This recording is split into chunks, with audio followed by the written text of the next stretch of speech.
Good morning, gardeners. I am out here checking on our garden this morning and wanted to show you the progress. So this is Tuesday. So this is about 9 days after planting, 10 days after planting. So a little bit over a week ago that we planted our garden. So let's check it out. All right, so everything's looking pretty good. We have our cutworm collars still in place and everything looks like it's growing well. I want to show you a couple of things. We have quite a bit of carrots coming up. You see those? They look like grass, but they don't have anything in the middle. Like usually a grass. Let me see if I can find grass. All right, so that's like more of a grass leaf. And see how there's the two like side ones that are similar to the carrot, but then there's also a scent, like something coming out of the middle, and that is different on carrots. That said, I usually don't weed at all when the carrots are this stage because they can be kind of hard to tell. Okay, and we also have our beets coming up here.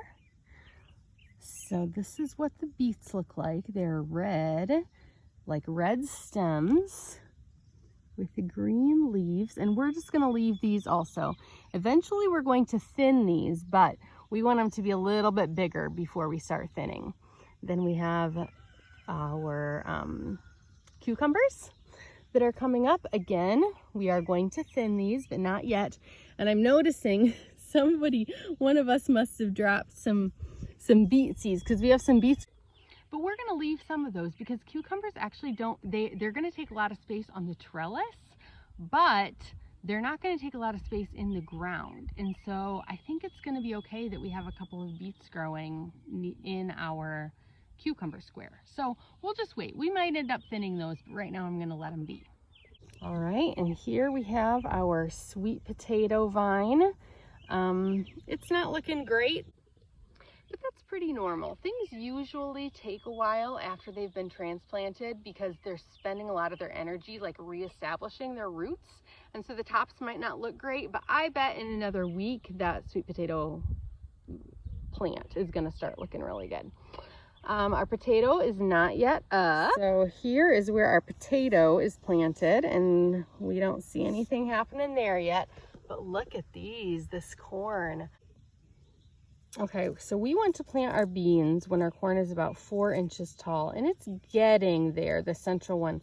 So I'm actually going to pinch these two off. I'm not going to uproot them because that will disturb the roots of the one that I want to grow. So I just took my fingernail and kind of cut that one right there. And I'm going to do the same thing for this one because I only want one corn plant to grow.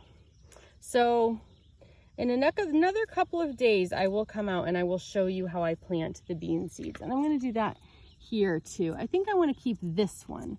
So I'm going to pinch off this one and this guy. And then we'll leave that one there. So I'm making a little pile of my weeds. And I think that's it. Right now, you're going to want to make sure to be keeping your garden well watered.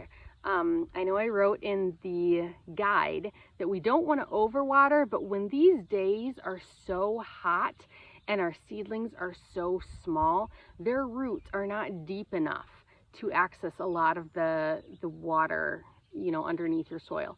And I actually lost almost an entire bed of carrots already this season because I didn't water it during some of the hottest days, and I think my carrot tops just dried up.